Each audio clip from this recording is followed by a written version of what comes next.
Say the word cross and a whole bunch of associations come to mind.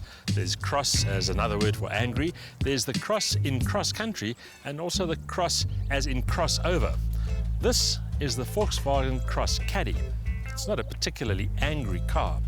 It's also not really a cross-country type of vehicle. But I suppose you could call it a crossover. Do South Africans have an obsession with all things outdoors, or is the proliferation of quasi-rugged versions of normal bread and butter cars simply the result of an inherent need to stand out from the crowd? Either way, it's spawned a whole subcategory of lifestyle cars that look a little more outdoorsy than their normal road car siblings, even if they don't offer any real all-terrain talent. The Volkswagen Cross Caddy is not the sexiest of machines, but then its specific focus is on utility and practicality.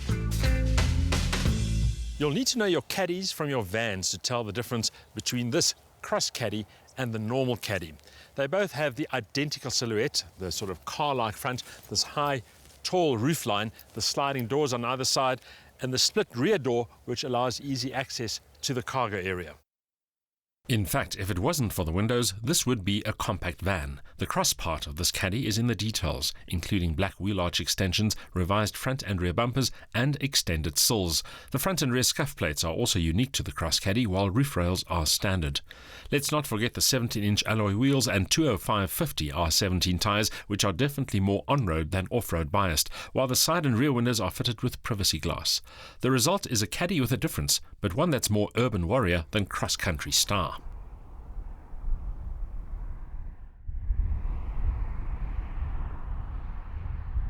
For me, one of the highlights of the Cross Caddy is the interior. It feels almost unbelievably large, partly due to the very tall roofline, and the treatment inside is fresh and contemporary with all the bells and whistles and some nice visual details such as the green accents. But of course, one shouldn't forget that this vehicle has a utilitarian background, and you see it in the flexibility and the versatility of the seating, which means that you can accommodate up to 7 passengers. The third seating row adds 5,400 Rand to the price tag and robs the Cross Caddy of most of its luggage space. But the good news is that it can be folded flat, tumbled forward, or even removed completely. The second seating row is split 70-30 and can also be folded forward, tumbled, or removed. With all its seats out, the Cross Caddy goes back to its roots and becomes a utility van with a massive cargo area that's easily accessed from 3 sides. Practicality and versatility aside, the cockpit is very much car-like, with a comprehensive list of comfort and convenience features and a layout that's familiar and intuitive to use. But does the Cross Caddy have the muscle to lug around such a generous mix of cargo and passengers? The Cross Caddy is based on the Caddy TDI trendline, which means it's powered by a 2-litre 4-cylinder turbo diesel engine rated at 81 kilowatt of maximum power at 4,200 RPM. The torque peak 250 Newton meters, already on song from just 1,500 RPM. And the gearbox, standard 5-speed manual. The turbo diesel suffers some initial low-down lag, and this combined with a beefy clutch means getting off the line smoothly requires a bit of practice. But once on the move, the engine's wide torque band makes progress effortless with good in-gear acceleration and easy cruising.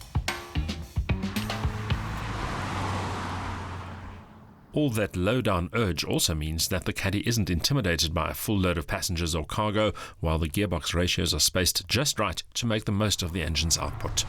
In dynamic terms, the Cross Caddy always feels willing and able, although this is not a car that's meant to win traffic light Grand Prix. Instead, its appeal is in its tractability, its in-gear response, which means there's always a sense of responsiveness, even though you're not necessarily going that fast. It's also pretty good in straight-line cruising terms, nice cruise control system, and all that torque means that you easily sit at the legal limit. For the record, the 0 to 100 sprint takes 12.4 seconds, while the claimed top speed is 170 kilometers an hour. As for fuel consumption, VW claims 5.7 liters per 100 kilometers for the combined cycle, which translates into an operating range approaching 1,000 kilometers. But our test car was thirstier, at between 7 and 8 liters per 100. Despite the Cross Caddy's van genes, it doesn't feel top-heavy, and road manners are typical of a front-wheel drive compact.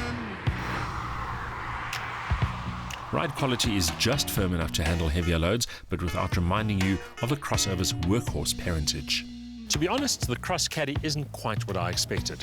I thought it would be a cross-country runabout with all-terrain tyres, a raised ride height and a certain appetite for gravel.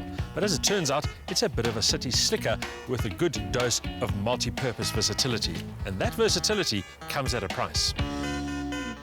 At 363,000 Rand including extras, the Cross Caddy finds itself in compact SUV territory, and for many, the all-terrain talents of those vehicles will be more important than the Cross Caddy's versatility. A willing and frugal turbo diesel power plant is just the right height for the spacious, versatile and zippy Cross Caddy, while ride and handling don't disappoint in this context either. Add comfortable accommodation for up to 7 and ample standard kit and the Cross Caddy makes a lot of sense. Just don't take it off the beaten track.